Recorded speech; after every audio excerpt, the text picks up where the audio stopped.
Chapter 20 of Matched. Remember chapter 19, Kasha and Kai were hiking in the woods. It was after the artifacts had been taken away, and he talks a little bit about his compass, the artifact that he had, and finishes teaching her how to write her name and gives her another piece of his story. And now we're at chapter 20. I walk home from the air train stop with M after school and sorting.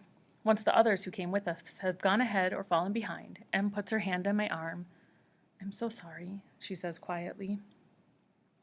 "M, don't worry about it anymore. I'm not angry." I look her in the eye so that she knows I mean it, but her eyes are still sad. So many times in my life, I've felt as though looking at M is like seeing another version of myself, another variation of myself. But I don't feel that way now. Too much has changed recently. Still, M is my best girlfriend. Growing apart doesn't change the fact that for a long time, we grew side by side. Our roots will always be tangled. Remember, she's had that same metaphor a few times, right? I talked about it when her mom was planting trees and how the roots look tangled. When they were planting the new roses with Xander, she observes the roots and how tangled they are. I'm glad for that. You don't have to keep apologizing, I tell her. I'm happy I lent it to you. At least we both got to enjoy it before they took it away. I still don't understand, M says softly. They have plenty of displays in the museum. It doesn't make sense. I've never heard anything so close to insubordination come out of M's mouth before, and I grin at her. Maybe we aren't becoming so different after all. Remember, we talked about insubordination. That word has come up before too, right? It's going against authority, right? What are we doing tonight? I ask, changing the subject. M seems relieved about the shift in topic. I talked to Xander today and he wants to go to the game center tonight. What do you think?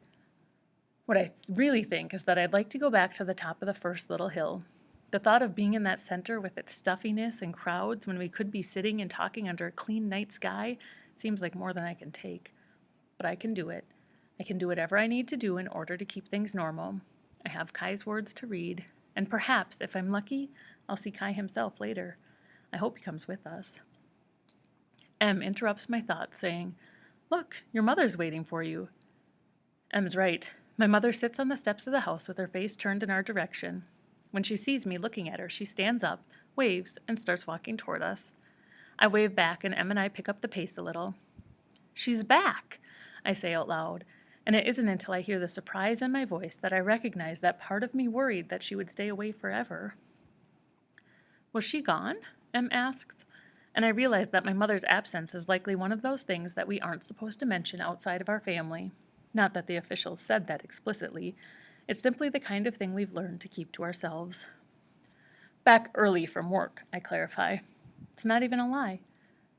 M says goodbye and goes into her house.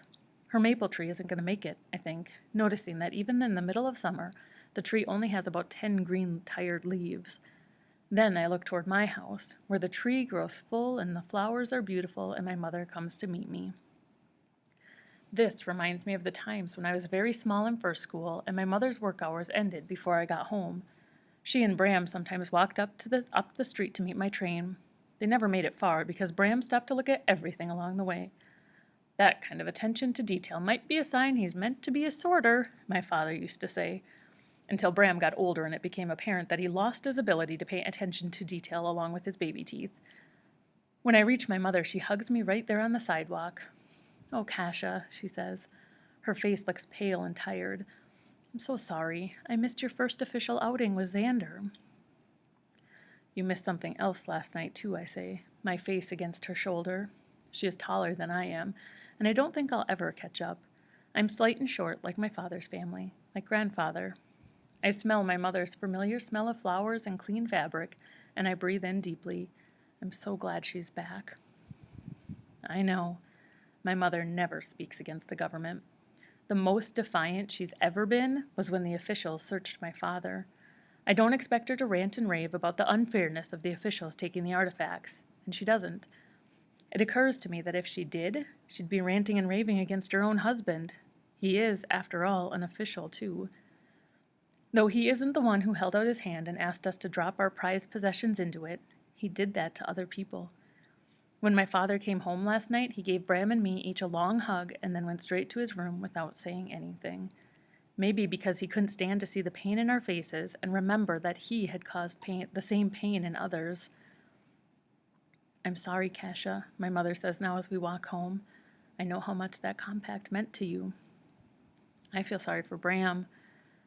I know, I do too. When we enter the front door, I hear the chime that means our food has arrived. But when I go into the kitchen, only 2 portions sit in the delivery area. What about Papa and Bram? Papa requested dinner early so he and Bram could go for a walk before Bram's free rec hours. Really? I ask. We don't often make such requests. Yes.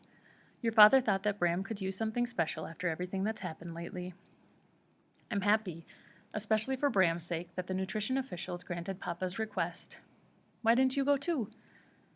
I wanted to see you. She smiles at me and then looks around the kitchen. We haven't eaten together in a long time, and of course I want to hear about your outing with Xander. We sit across each other at the table, and I notice again how tired she looks. Tell me about your trip, I say, before she can ask about last night. What did you see?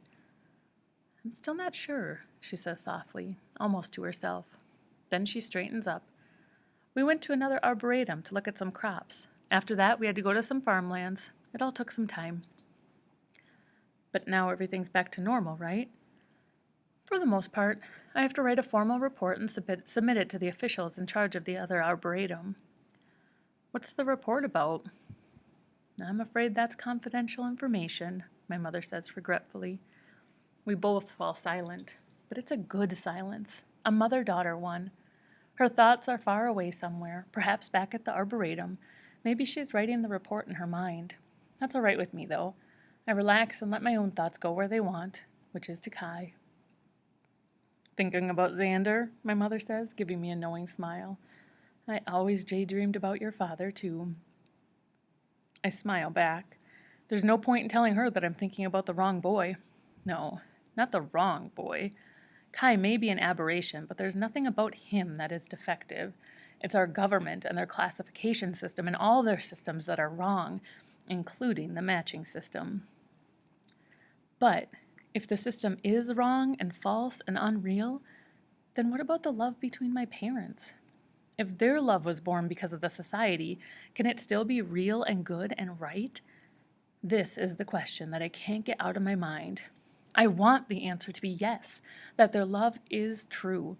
I want it to have beauty and reality independent of anything else. I should get ready to go to the game center, I tell her, and she yawns. You should go to sleep. We can talk more tomorrow. Well, maybe I'll rest for a little while, she says. We both stand up. I take her foilware container to the recycling bin for her, and she carries my water bottle to the sterilizer for me. Come say goodbye before you leave, though, won't you? Of course. My mother goes into her room and I slip into mine. I have a few minutes before I'm due to meet everyone. Do I have time to read a little more of Kai's story? I decide that I do. I pull the crumpled napkin from my pocket. I want to know more about Kai before I see him tonight. I feel as if the two of us are our true selves when we hike into the trees in the woods. When we're with everyone else on Saturday nights, though, it becomes difficult. We go through a forest that is complicated and full of tangles, and there are no stone cairns to guide us except for the ones we build for ourselves. Sitting on my bed to read, I glance again at the spot in my closet where I kept the compact. I feel a sharp pain of loss and turn back to Kai's story. But as I read, and the tears slip down my cheeks, I realize that I do not know anything about loss. In the middle of the crease, Kai drew a village, little houses, little people, but all the people lie prone on their backs. No one stands straight except for the 2 Kais.